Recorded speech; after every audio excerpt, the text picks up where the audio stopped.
Have you all realized that over the years, innovation in the financial industry has changed how we manage our money? From traditional banking to mobile apps, technology has made finance more accessible and personal. One of the key innovations is personal financial management apps, or we can also call it PFM apps. These apps help us handle income, expenses, savings, and even investments all in one place. For example, apps like Mint, Personal Capital, or You Need a Budget. The demand for this app is growing very fast. In fact, the market has grew from 1.45 billion in 2018 and it is expected to grow even more in the future. And to make money management even more engaging, many apps now use gamification. This means that adding games like features such as points, rewards, and progress bar into everyday financial tasks. It is also already being used in industries like health and education, and now it is being implemented in finance too. Furthermore, gamification in finance makes financial tasks more fun and less stressful. It helps users stay motivated to save their budget and reach their goals. Over time, it can improve user financial management in a much more enjoyable way. And lastly, in today's digital world where financial knowledge is very important, gamification offers a simple and interactive way for people to manage their finance. The next one is the background of our gamified personal financial planning tools, which is called Pop the Balloon. Our group has chosen Chapter 2, which is Personal Financial Statements, from our subject as the core topic for this tool. And the idea behind this game is very simple, but effective. Firstly, students will pop balloons to collect different financial items, and these items will represent either assets or liabilities. And then students will then categorize them on a balance sheet. And our purpose for this game is to help students differentiate between assets and liabilities, and to teach them how to prepare a balance sheet. By turning this into a hands-on activity, we make learning about financial planning much more fun and engaging. As a result, this tool will help students apply the concept of assets, liabilities, and net worth in a practical and memorable way. Lastly, it also matches with what we have learned in Chapter 2. Did you know, the idea for our game started during a group discussion when we were tasked to create a gamified tools for the personal financial planning subject. After reviewing the chapters, we decided on Chapter 2, which focused on the personal financial statement, especially how to calculate the net worth and identify whether it is an asset or an liability. We began the design process with a brainstorming session. Everyone shared their ideas and we list them all down. At first, we considered options like board game, but the other group were already doing something similar, so we wanted something more unique and interactive. After narrowing it down, we agreed on the pop it balloon game because it was fun, engaging, and directly related to the topic. In this game, students will pop the balloon to collect the hidden financial item, like car loan, and then place them into the balance sheet under either asset or liability. Once the idea was finalized, we moved into the development phase. In week 8, we planned the game by listing all required materials such as balloon, paper, marker, dye, or anything else. Next, we finalized the game concept and selected the suitable financial items. Then in week 9, we started preparing the materials. We wrote the financial item on small paper, placed them inside the balloon, and designed the game board. Moving on to week 10, we conducted a trial run with our group to test the game flow and make sure the rules were clear and easy to follow. After that, in week 11, we finalized everything by refining the material, completing the decoration, and reviewing the instruction. Week 12 was spent rehearsing the game flow and recording our video presentation. By week 13, all material were ready, the game was complete, and we successfully submit our project. Hi, so I'll be telling about the importance of our group project. Well, why did we choose to make a game like this? Many people find it like financial topic like assets, liabilities, and balance sheets are quite hard to understand. Some even think it's boring, so we wanted to make it fun and easy to remember. That's where our gamifications come in. By turning the topic into a game, it becomes more interactive, enjoyable, and most importantly, memorable. It also helps students to identify assets and liabilities in a hands-on way. This game also helps students to think critically, work together as a team, and apply what they have been learned in a practical way. It's not just about answering questions, but really understanding how personal financial planning works in your life. So, in short, it is a fun way to learn something very useful. Okay, now let's take a look on the main components of the game. First, we have a board full of balloons, and each balloon has two things inside, like cash in hands or credit card bill, and one is incomplete statement from the chapter. When the player pops the balloon, they have to decide if the item is an asset or liability, and place it on the correct side of the balance sheet board. And then they also need to complete the statement using the words we provide. This helps reinforce the theory that they have learned in class, not just the term but also how to explain them correctly. We also added a point system to make it more competitive and fun. So players are rewarded for correct answers, but they also have a chance to discuss and learn from mistakes. Lastly, here is how we implemented the game.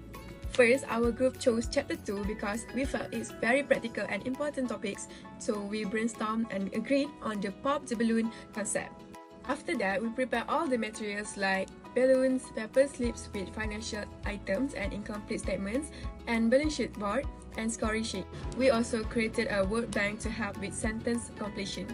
We tested the game with our few friends to see how it works, and based on their feedback, we improved the timing, added clearer instructions, and make sure the flow is smooth.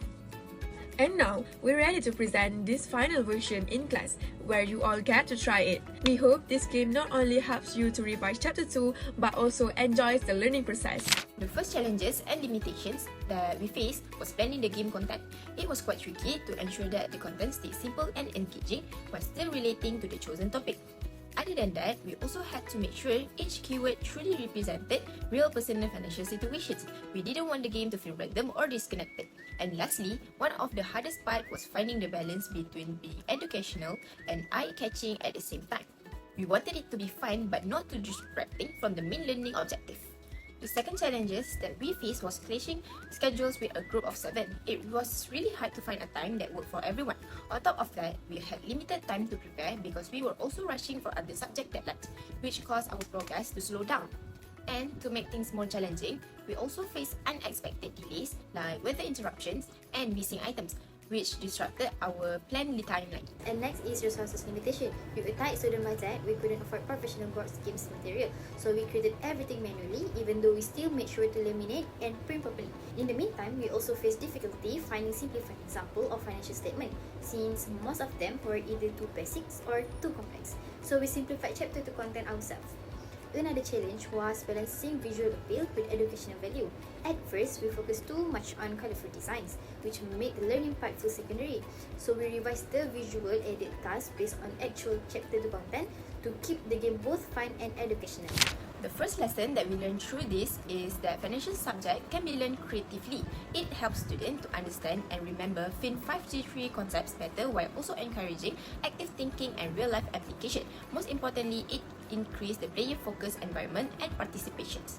The second lesson we learned is how to plan properly. We realized the importance of assigning clear roles and responsibilities from the very beginning. It also shows us that good teamwork isn't just about working together.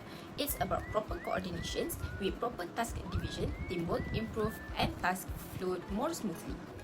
Now, moving on to the real-life example relatability, which here, we use familiar items like ASB investments and Honda car loans. Those items make it easier for players to connect the game to real situation they understand, which make the learning smoother. Lastly, we learn the value of team efficiency. At first, poor task distribution caused delays, but once we assign clear roles, everything ran more smoothly.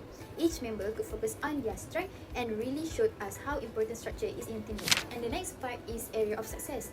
One of our biggest success was how well the game aligned with the chapter 2. We turned the syllabus into the interactive tasks like classifying items and completing a financial statement, which really helped players to understand concepts like assets and liabilities. Another success was enhanced presentation and communication skills. Most of us were really nervous at first, especially speaking on camera, but after several practice rounds, we became more confident, which in our final video showed a stronger teamwork, clearer speech, and more polished presentations. The third areas of success is that it built a good group relationship. It maintained respectful communication and teamwork through the assignment. It also built the trust and comfort, and lastly, proved that positive group dynamics lead to better academic on the future. The last area of success is an effective use of limited resources. We successfully completed the project within a budget. We used simple and recycled material like straw board, balloons, and boxes. By that, it proven that creativity can replace costly materials without compromising quality. According to the Gantt chart beside me, it shows the timeline of our group project progress from the beginning until the submission. We started on 21 May 2025 right after receiving the assignment by selecting our topic and finalizing the game idea, which is Pop the Balloon. After that, we reviewed chapter 2 to refresh our understanding before moving on to the developing the game mechanics and dividing tasks. Even during the semester break, we continued to communicate through Google Meet and stay in touch at any time to discuss and identify improvements throughout the process. By mid-June, we prepared the game material, ran testing session and made necessary adjustment based on feedback. Toward the end, we completed the report, recorded the video and finalized all part before submission on 30 June 2025. Overall, our timeline was well structured, flexible and allowed us to collaborate smoothly as a team. In conclusion, the Pop-It Balloon game has successfully transformed the learning of personal financial planning, especially concepts from Chapter 2, into an engaging and interactive experience. By helping students clearly differentiate between assets and liabilities and understand how to construct a balance sheet, this game has increased their interest and improved their comprehension of the topic. Despite facing challenges such as planning meaningful content, managing time among a large group, working with limited resources, and ensuring the game remains both creative and educational, our team gained valuable lessons. We learned the importance of using real-life situations in learning materials, proper planning, and how creative activities can make financial concepts more interesting. Additionally, this project has strengthened key skills that will benefit us in the future. It not only aligns strongly with FIN533 and can be used as a revision tool, but also enhance our communication and presentation abilities while building excellent teamwork and stronger relationship within the group. Overall, the Pop-It Balloon game did more than just meet its objective. It provided us with practical experience in problem solving and collaboration. This game clearly shows that innovative and interactive methods can effectively bridge theoretical knowledge and real-world application in financial education, creating a lasting, positive impact on learning and skill development.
it easy? No. Do I like it? No, I don't. But do I do it? Yeah, I do.